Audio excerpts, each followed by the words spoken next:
சரிங்கனாக்கா என்னன்னு சொல்லிட்டு do you know கொடுத்துருக்காங்க. According to Indian accounting standard AS 10 depreciation is the system allocation of என்னது allocation depreciable amount சரி depreciable amount of an asset over its என்னன்னு கொடுத்துருக்காங்கன்னு சொல்லி பார்த்தீங்கன்னாக்கா ஓவர் இட்ஸ் யூஸ்ஃபுல் லைஃப் சரியா ஓவர் லைஃப் யூஸ்ஃபுல்னு சொல்லி கொடுத்துருக்காங்க. த depreciable amount of an asset is the cost of asset or other amount substituted for cost less it essential value அப்படிங்கிறாங்க. என்ன வந்து சொல்கிறாங்கன்னு பார்த்தீங்கன்னாக்கா இதில் இந்திய கணக்கியல் தரநிலைகள் AS 10 படி தேய்மானம் என்பது சொத்தின் பயனளிப்பு காலத்தில் தேய்மானம்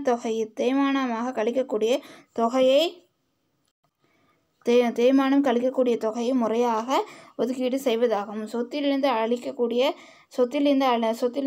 கழிக்கக்கூடிய தேய்மான தொகை என்பது சொத்தின் உண்மையை அடக்கவில்லை அல்லது அடக்கத்திற்கு மாற்றீடான இதர தொகையிலிருந்து இறுதி மதிப்பை கழித்த பின் கிடைக்கும் தொகையாகும் அப்படிங்கிறாங்க.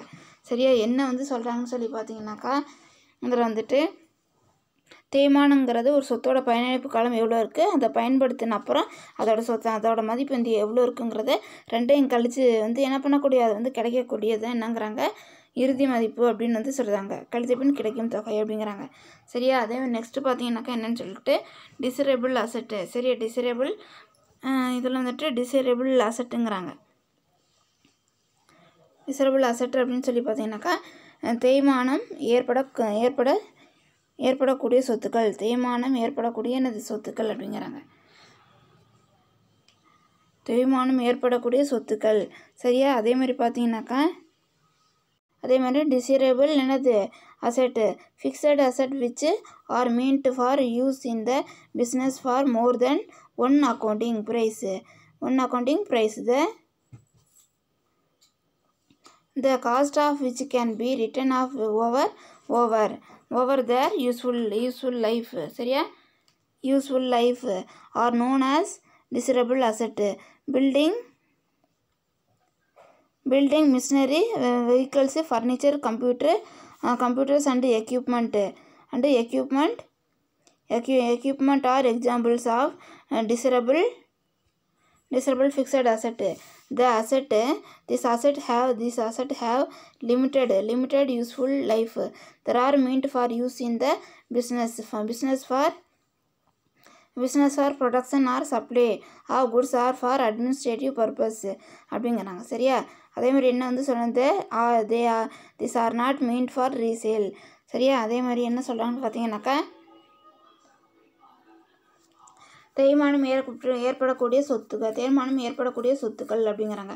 தேய்மானம் வந்து எந்தெந்த சொத்துக்கள் வந்து ஏற்படும் சொல்லி கொடுத்துருக்காங்க.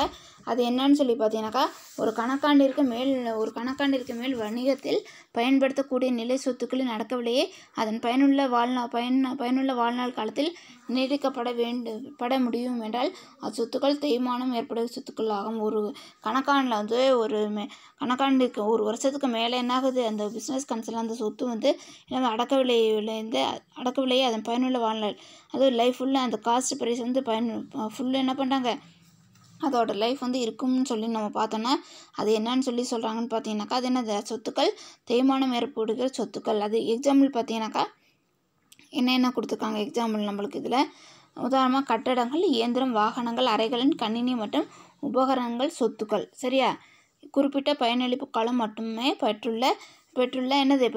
இவ்வகை சொத்துக்கள் வியாபாரத்தில் உற்பத்திக்காகவோ அல்லது பொருட்களை அளிப்பதற்காகவோ அல்லது நிர்வாக நோக்கத்திற்காக பயன்படுத்தப்படுகிறது. இவை மறு விற்பனைக்காகவே அல்ல. சரியா கட்டடம், இயந்திரம், வாகனம், அறைகள். சரியா புரிஞ்சுதா இதே மாதிரி என்னென்னு சொல்லி பார்த்தீங்கன்னா எக்ஸாம்பிள் நம்மளுக்கு பில்டிங்கு, மிஷினரி, எக்யூப்மெண்ட்டு, கம்ப்யூட்ரு இதெல்லாம் சரி ஃபர்னிச்சர் இதெல்லாம் என்ன அந்த பிஸ்னஸ் கன்சர்ன் லைஃபுக்காக என்ன பண்ணுறோம் நம்ம வந்து அதை வந்து வாங்குகிறோம். அதை வந்து விற்கிறதுக்காக நம்ம வந்து வாங்குறது வந்து கிடையாது.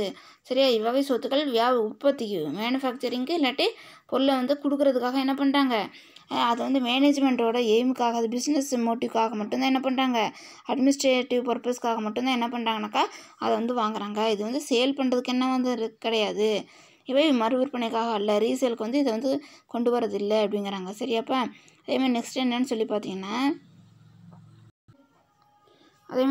நெக்ஸ்ட்டு என்னன்னு சொல்லிட்டு இதில் வந்துட்டு என்ன கொடுத்துருக்காங்கன்னு பார்த்தீங்கன்னா, ஆப்ஜெக்டிவ் ஆஃப் ப்ரொவைடிங் என்னது depreciation, objectives of providing depreciation, following are objective of providing depreciation.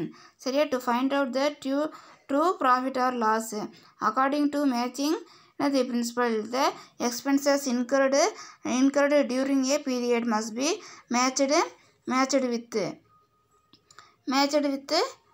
revenue earned during that period. Hence when an asset is used for generating incomes for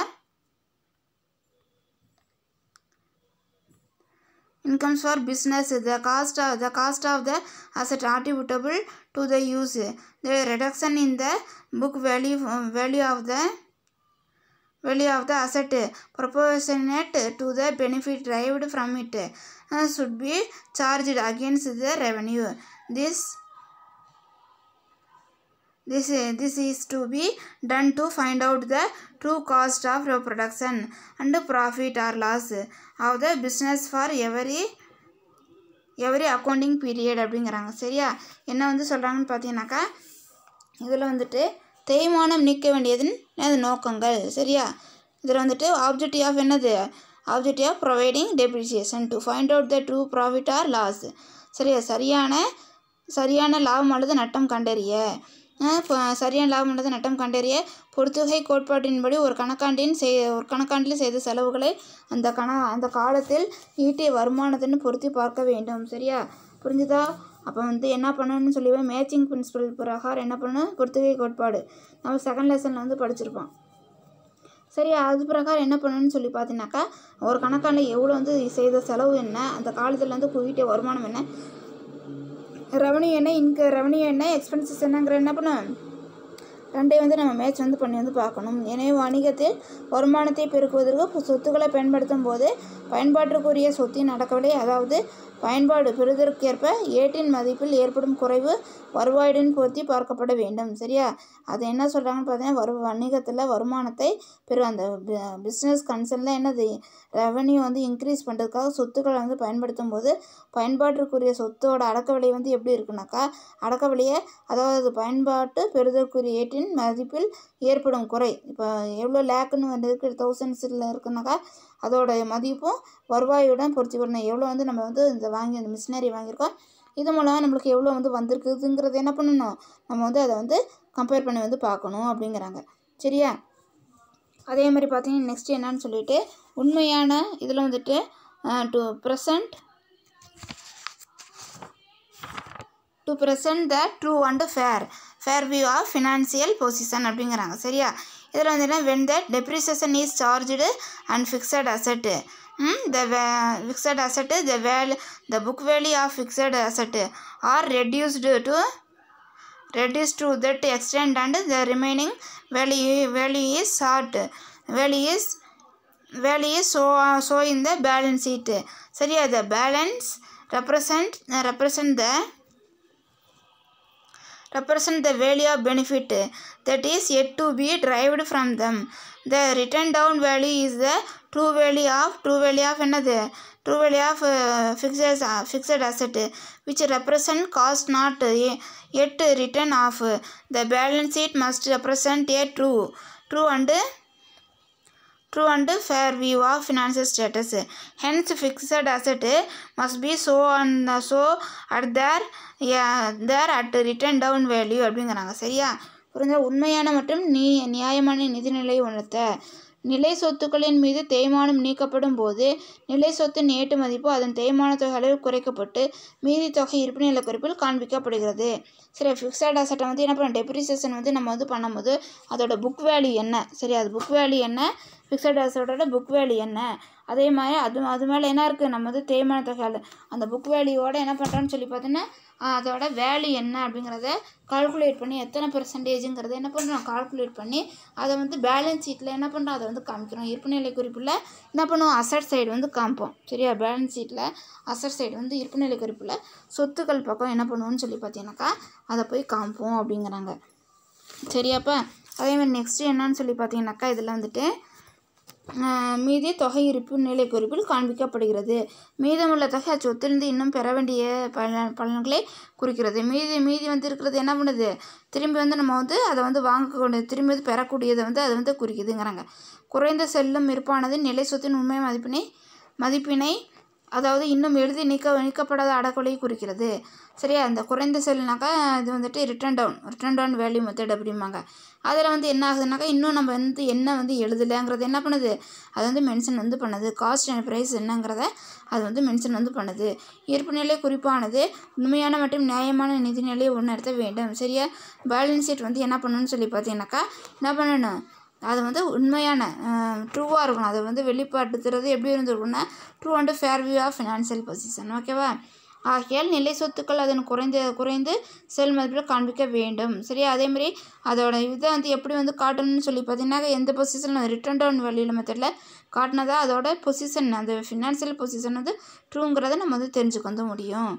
சரியாப்பா. அதேமாதிரி நெக்ஸ்ட்டு பார்த்தீங்கன்னாக்கா என்னன்னு சொல்லிட்டு அது சேஞ்சஸ் ஆஃப் ஃபிக்ஸட் அசெட் அப்படி.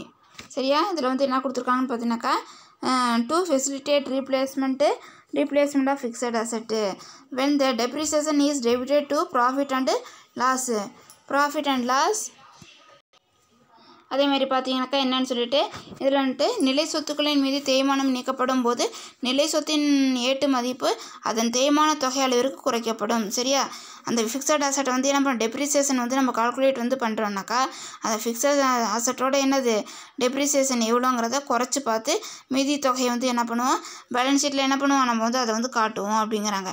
அது மட்டும் இல்லாமல் மீதி தொகை இருப்புநிலை குறிப்பில் காண்பிக்கப்படுகிறது. மீதமுள்ள தொகை அச்சொத்திலிருந்து இன்னும் பெற வேண்டிய பலன்களை குறிக்கிறது. மீதி வந்து நம்ம என்ன பண்ணுறோம் அதிலேருந்து நம்ம வந்து திரும்பி வந்து பெறக்கூடியதை வந்து அது வந்து மென்ஷன் வந்து பண்ணுதுங்கிறாங்க. அதே நிலை சொத்தின் உண்மையான மதிப்பினை அதாவது இன்னும் எழுதி நீக்கப்படாத அடக்க விலையை குறிக்கிறது. சரி, அதே மாதிரி இந்த ஃபிக்ஸட் அசெட். சரியா, ஃபிக்ஸட் நிலை சொத்தின் உண்மையான மதிப்பினை அதாவது இன்னும் எழுதி நீக்கப்படாத அடக்க விலையை குறிக்கிறது. இருப்புநிலை குறிப்பானது உண்மையான மற்றும் நியாயமான நிதிநிலையை உணர்த்த வேண்டும். பேலன்ஸ் ஷீட் வந்து என்ன பண்ணணும் அதோட இந்த ஃபினான்ஷியல் பொசிஷன் என்னங்கிறத உண்மையான நிலை என்ன அதோட இது என்னங்கிறத அதை வந்து என்ன பண்ணணும் நம்மளுக்கு வந்து தெரிவிக்கணும். சரியாப்பா, true and fair view of the financial position trial நம்மளுக்கு வந்து பேலன்ஸ் ஷீட்டு அந்த கம்பெனியோட அந்த கன்சர்னோட என்டர்பிரைசஸோட என்ன ஃபினான்ஷியல் பொசிஷன் வந்து எப்படி இருக்குங்கிறத நம்மளுக்கு வந்து காட்டணும். அதே மாதிரி உண்மை மதிப்பை குறிக்கிறார். குறைந்த செல்லும் இருப்பானது நிலை சொத்தின் உண்மையான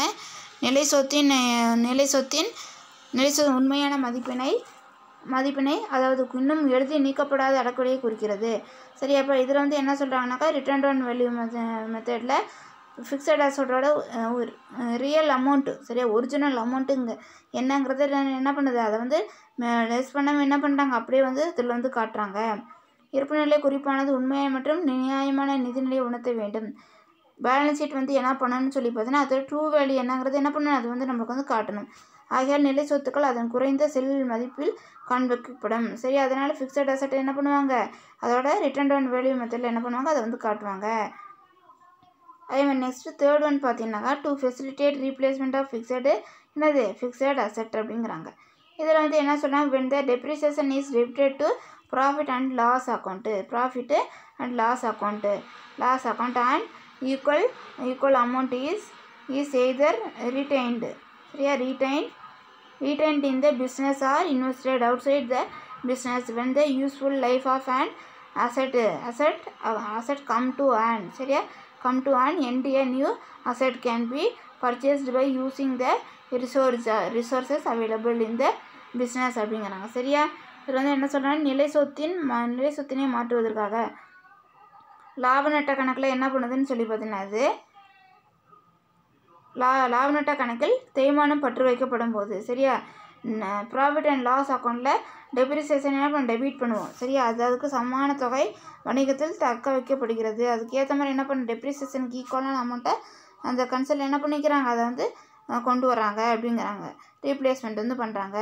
அல்லது வணிகத்திற்கு வெளியே முதலீடு செய்யப்படுகிறது. இல்லாட்டி அந்த கம்பெனிக்கு வெளியில் அவுட் சைடு வந்து என்ன பண்ணிடுறாங்க, அதை வந்து இன்வெஸ்ட்மெண்ட் வந்து பண்ணிடுறாங்க. சரியாப்பா. அதே மாதிரி சொத்தின் பயனுள்ள வாழ்நாள் முடிவுக்கு வரும்போது வணிகத்தில் உள்ள வளங்களை கொண்டு ஒரு புதிய சொத்து வாங்க முடியும். சரியா, இப்போ என்ன பண்ண முடியும்னு சொல்லி பார்த்தீங்கன்னாக்கா, சொத்து உள்ள பயனுள்ள நாள் வந்து முடியும் போது ஒரு குறிப்பிட்ட அளவு வளங்களை வந்து சேர்த்து வச்சு புதிய சொத்தை வந்து என்ன பண்ண முடியும், நம்ம வந்து வாங்க வந்து முடியும்.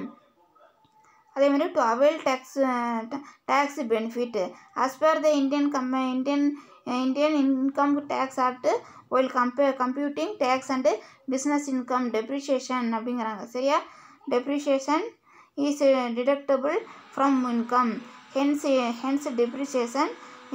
depreciation is computed and charged to profit and loss அப்படிங்கிறாங்க. Profit and loss account to reduce tax liability. சரியா, வரி சலுகைகளை பெற அப்படிங்கிறாங்க. வரி சலுகைகளை பெற இதில் வந்து என்ன சொல்கிறாங்கன்னு சொல்லி பார்த்தீங்கன்னாக்கா, வரி சலுகைகளை பெற இந்திய வருமான வரி சட்டத்தின்படி வணிக வருமானத்திற்கு வரி கணக்கிடும் போது என்ன பண்ணுறாங்க, தேய்மானம் வருமானத்தையும் கழித்து காண்பிக்கப்பட வேண்டும். சரியா, இந்தியன் கம்பெனி ஆக்ட் பிரகாரம் இன்கம் டேக்ஸ் ஆக்ட் பிரகாரம் என்ன பண்ணுறாங்கன்னு சொல்லி பார்த்தீங்கன்னாக்கா, என்ன பண்ணுறாங்க, வணிக வருமானத்திற்கு வரி கணக்கிடும் போது என்ன பண்ண தேய்மானத்தை வந்து லெஸ் பண்ணி காமிச்சிருவாங்க. இன்கம் டேக்ஸ் வந்து கால்குலேட் வந்து பண்ணும்போது டெப்ரிசியேஷனை கால்குலேட் பண்ணி லெஸ் பண்ணி காமிச்சிட்டு அதுக்கப்புறம் தான் என்ன பண்ணுவாங்க, இன்கம் டேக்ஸ் வந்து காமிப்பாங்க, அசட்டோட வேல்யூ வந்து காமிப்பாங்க. ஆகியால் வரி சுமையை குறைப்பதற்காக தேய்மானம் கணக்கிடப்பட்டு லாப நட்ட கணக்கிற்கு மாற்றப்படுகிறது. சரியா, அது வந்து என்ன பண்ணிடுறாங்கன்னு சொல்லி பார்த்தீங்கன்னாக்கா, இதில் வந்துட்டு என்ன சொல்லிடுறாங்கன்னு பார்த்தீங்கன்னாக்கா, வாழ்நாள் சொத்தினோட பயனுள்ள வாழ்நாள் ஃபுல்லும் அந்த வாழ்நாள் லைஃப் ஃபுல்லும் என்ன ஆகுதுன்னு பார்த்தீங்கன்னாக்கா, அதோட மதிப்பு வந்து தெரிகிறதுக்காக என்ன பண்ணுறாங்க, வாழ்நாள் முடிவுக்கு வரும்போது வணிகத்துறை வளங்களை கொண்டு புதிய பொருள் வாங்க முடியுது அப்படின்ட்டாங்க. இப்போ வரி சுமை வந்து குறைப்பதற்காக தேய்மானம் கணக்கிடப்பட்டு லாப நட்ட கணக்கிற்கு என்ன பண்ண மாற்றப்படுகிறது. இன்கம் டேக்ஸை குறைக்கிறதுக்காக தான் என்ன பண்ணுறாங்க, இதை வந்து கொண்டு போகிறாங்க. ஓகேவா. லாஸ்ட் ஒன் பார்த்தா இந்த comply with legal requirement. Depreciation is provided and fixed asset to comply with the அதேமாரி பார்த்தீங்கன்னாக்கா என்ன சொல்கிறாங்கன்னு சொல்லிட்டு இதில் லாஸ்ட் வந்துட்டு provide and fixed asset to comply with the provision of என்னது law apart from income tax act. For example section 123(1) of the Indian Companies Act 2013 requires every company to provide depreciation and fixed asset benefit company act. சரியா, இதில் வந்து company act இந்த 123(1) Indian company act required every company to provide depreciation and fixed asset before declaring dividend to its shareholder அப்படிங்கிறாங்க. சரியா, இந்த இதில் வந்து சட்ட தேவை பூர்த்தி செய்ய வருமான வரி சட்டத்திற்கு மட்டுமல்லாமல் பிற சட்டத்தின் சரத்துக்களை பூர்த்தி செய்வதற்காக நிலை சொத்தின் மதிப்பிலிருந்து தேய்மானம் நீக்கப்படுகிறது. வருமான வரி வந்து சட்டத்திற்கு மட்டுமில்லாமல் பிற சட்டத்திலிருந்து சரத்துக்களை வந்து என்ன பண்ணுறாங்க, இந்த லீகலாக வந்து ப்ரொசீஜர் இருக்குன்னா அதை வந்து பூர்த்தி செய்கிறதுக்காக என்ன பண்ணுறாங்கன்னு சொல்லி பார்த்தீங்கன்னாக்கா இதுதான் அப்படின்னு சொல்லி வச்சுருப்பாங்க. சரியா, அதை வந்து கரெக்ட் பண்ணுறதுக்காக நிலை சொத்து ஃபிக்ஸட் அசட்லேருந்து என்ன பண்ணுறாங்க, டெப்ரிசியேஷன் என்ன பண்ணாங்க வந்து லெஸ் வந்து பண்ணுறாங்க. சரியா, மதிப்பில் தேய்மானம் நீக்கப்படுகிறது அப்படின்னு வந்து சொல்கிறாங்க. சரியாப்பா, அது நடத்துன வரைக்கும் என்ன பண்ணுங்கன்னு சொல்லி பார்த்தீங்கன்னா படித்து வந்து பாருங்கள். ஏதாவது டவுட் இருந்தால் ஃபோன் பண்ணி கேளுங்க. நெக்ஸ்ட் கிளாஸில் வந்து கண்டினியூ பண்ணலாம். வீக்லி டெஸ்ட் எழுதி நல்லபடியாக என்ன பண்ணுங்கள் சென்ட் பண்ணுங்கள். ஏதாவது தெரியலனாக்கா ஃபோன் பண்ணி கேளுங்க. தேங்க்யூம்மா.